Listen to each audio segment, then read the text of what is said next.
You're watching Northern Crimes. Eastern Washington is a place of striking beauty.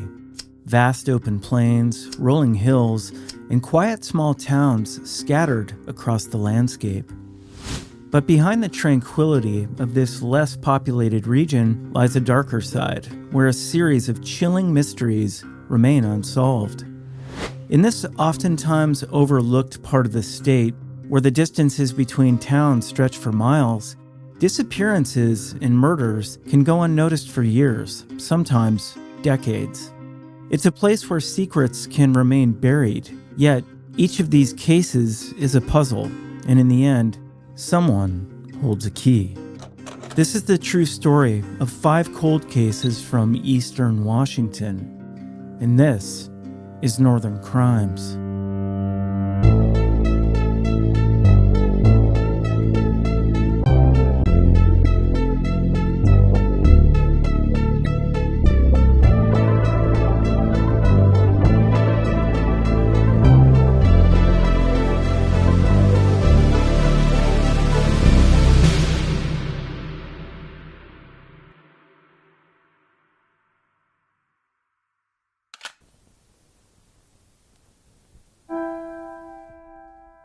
On a warm spring afternoon in 1979, 12-year-old Christina White made a phone call to her mother, feeling unwell after a day at the Asotin County Fair. What seemed like an ordinary moment quickly turned into a nightmare. Christina vanished without a trace, sparking one of Washington's most enduring and unsettling cold cases.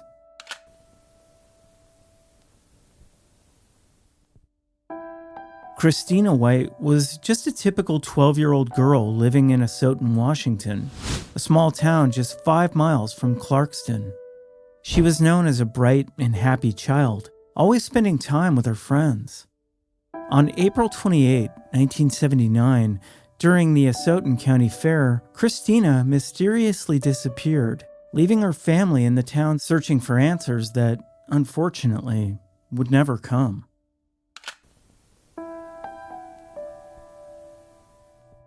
On the day she disappeared, Christina had gone to watch a parade and later went to a friend's house to help with their horse.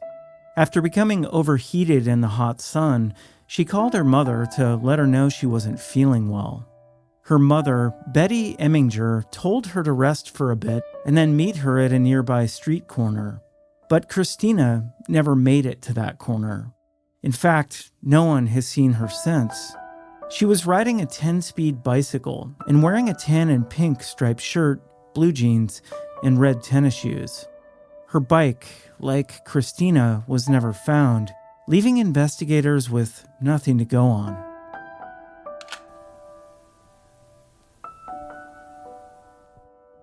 Despite an intense investigation, no solid leads ever emerged. The only clue came a year later, when some of Christina's school papers were discovered near a horse pasture rented by her friend's mother. The papers were found in pristine condition, raising even more questions about how they ended up there. Patricia Brennan, the mother of Christina's friend, and her boyfriend, Lance Jeffrey Voss, were linked to the house Christina was last seen at, but no charges were ever filed. Voss remains a person of interest in this case, though no direct evidence has been found to implicate him.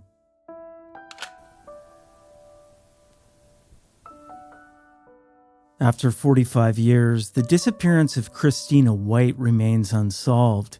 Detectives like Jackie Nichols of the Asotin County Sheriff's Office continue to work on the case, and new advances in forensic technology offer a glimmer of hope. But until more evidence or a witness comes forward, the case stays cold, and Christina's family is left in the dark.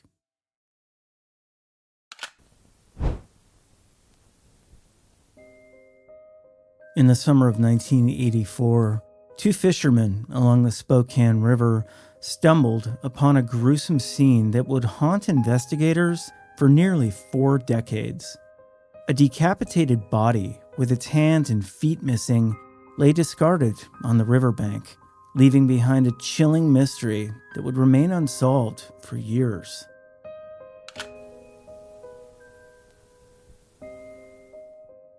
The body, found on June 20, 1984, belonged to a young woman.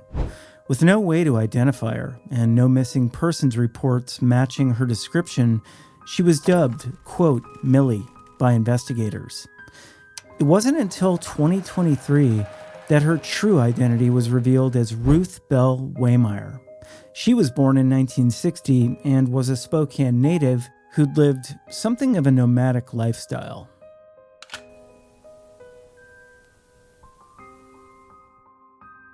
Ruth's body was discovered by the fishermen, but at the time there were no immediate clues to her identity. The case went cold for over 2 decades.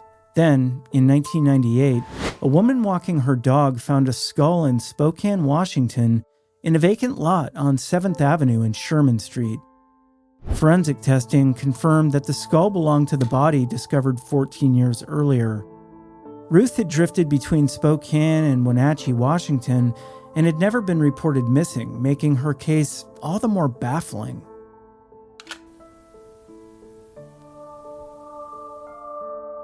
Despite a facial reconstruction and public appeals for information, investigators couldn't identify Ruth until around 2021. Spokane police worked with Othram, a company specializing in genetic genealogy. They analyzed DNA samples taken from Ruth's remains. In 2023, a DNA match connected Ruth to living family members, including her sister. This discovery finally revealed her identity as Ruth Belle Waymire. Ruth had been married twice, and at the time of her death, was married to a man named Trampus Vaughn, a man with a criminal history and ties to Washington and Iowa.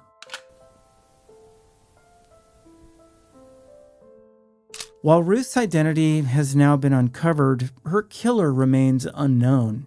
Her second husband, Trampus Vaughn, died in 2017. That said, he's never been ruled out as a suspect.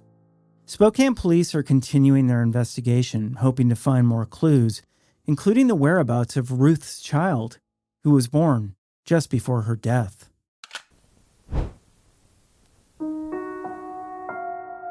In April 2010, Rachael Anderson, a devoted mother of 4, vanished after enduring months of relentless stalking and harassment.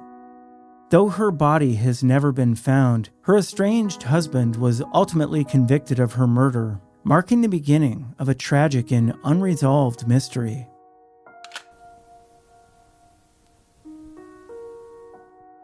Rachael Anderson was a 40-year-old woman from Clarkston, Washington, known for her devotion to her family and community. As a mother, grandmother, and sister, she was well loved by everyone around her. But in early 2010, her life took a terrifying turn when she became the target of a stalker, later revealed to be her estranged husband, Charles Capone.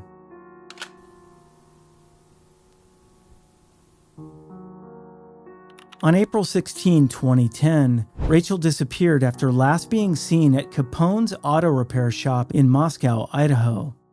In the months leading up to her disappearance, she'd been harassed by threatening phone calls, vandalism, and strange occurrences around her property. Rachael had filed multiple police reports about the stalking because she feared for her life.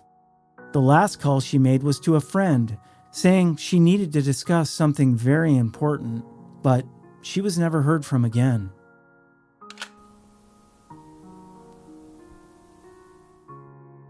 The investigation quickly focused on Capone, who had a history of violence and threats against Rachael. According to testimony, Capone's accomplice, David Stone, witnessed Capone strangle Rachael to death outside his shop. Stone admitted to helping Capone dispose of her body, wrapping it in a tarp and chains, before dumping it into the Snake River from the Red Wolf Crossing Bridge.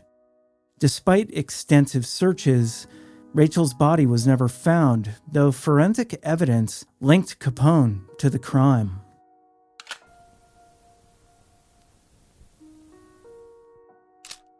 In 2014, Charles Capone was convicted of first-degree murder along with conspiracy charges, despite Rachael's body never being recovered.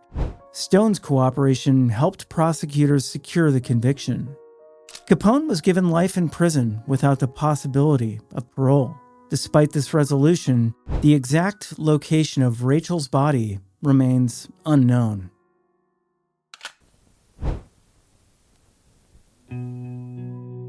On a cold November night in 2015, Deanne Hastings, a mother of 3 and beauty school student, left a note for her fiancé saying she was running a quick errand. What should have been a routine trip turned into a chilling mystery when Deanne vanished without a trace.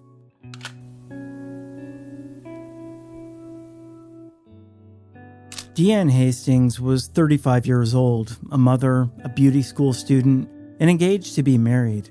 Despite her struggles with bipolar disorder, Deanne was described as a vibrant and compassionate person, always dedicated to her family.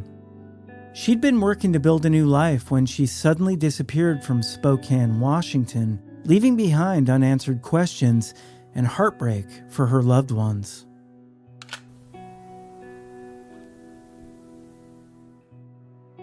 On the night of November 3, 2015, Deanne left a note for her fiancé, Mike Tibbetts, saying she had a great day and was going to the store. She never returned. The following day, her car was found parked downtown with her purse, phone, and wallet inside, but her credit cards were missing.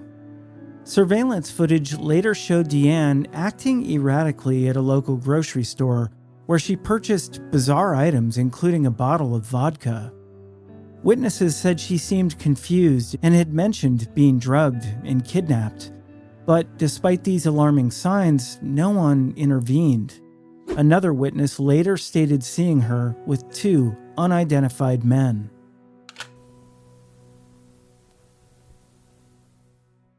The investigation revealed a strange series of events. A grocery store clerk claimed to have spent the night with Deanne. Another man, Randy Riley, was found using her credit cards, but he denied involvement in her disappearance. Although he was later charged with theft, police never pinned him for anything else. Authorities also questioned her fiancé, Mike Tibbetts, following up on inconsistencies in his behavior. However, he was later cleared. Deanne's family remained frustrated by the lack of progress in the case, and despite several searches and leads, no concrete evidence ever turned up. Deanne had a history of mental health episodes, but this time was different. She left behind everything, including her children, something her family says she would have never done voluntarily.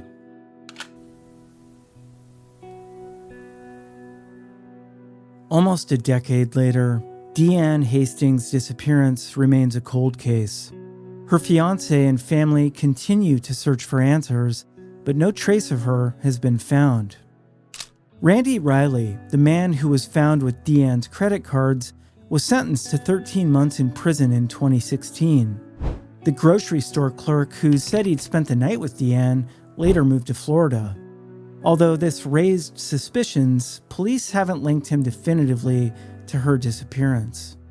In the end, Deanne's family believes someone out there knows what happened, and they continue to hold out hope for answers.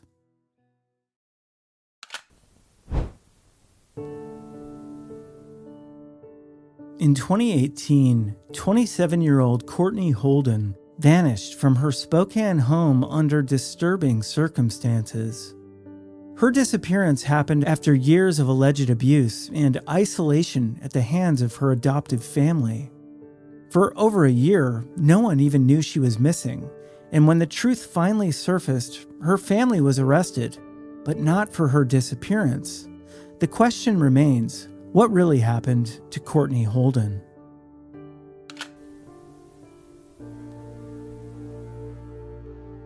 Courtney Holden, a 27-year-old mother from Spokane, Washington, was described by those who knew her as a loving, devoted parent who would never abandon her young son. Raised in a troubled household, Courtney's life was marred by alleged abuse from her adoptive mother, Judy Holden, and her brother, Joshua Holden, who treated her more like a servant than a family member.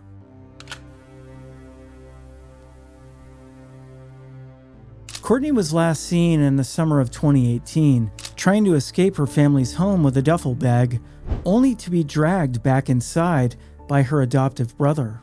She was never seen again. It wasn't until October 2019, over a year later, that her disappearance was officially reported. Her adoptive family claimed that she'd run away with a boyfriend, but suspicious behavior, including the use of Courtney's credit cards after her disappearance, pointed to something far more sinister.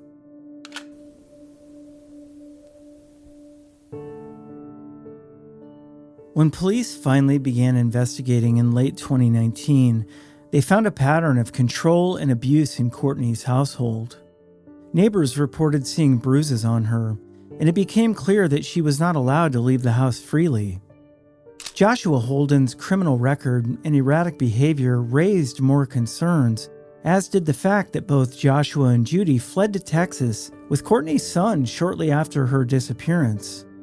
While they were arrested for identity theft and custodial interference, no charges have been filed directly related to Courtney's disappearance.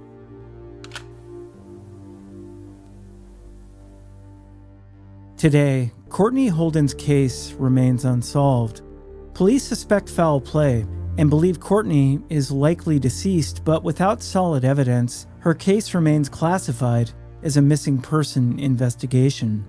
Her adoptive family has been released from custody, and detectives continue to plead for anyone with information to come forward. Beneath eastern Washington's serene landscapes, unsettling mysteries continue to remain unsolved. In a region where time stretches on and answers seem lost in the vast landscape, these cases continue to haunt the families and communities left behind. Each one represents a life unfinished, a story with missing pieces, and a truth that someone, somewhere, still holds. Could the key to these cold cases lie hidden in plain sight? Or will they remain buried forever in the quiet corners of this remote region? Until the answers come to light, Eastern Washington's cold cases remain a chilling reminder that some mysteries refuse to rest.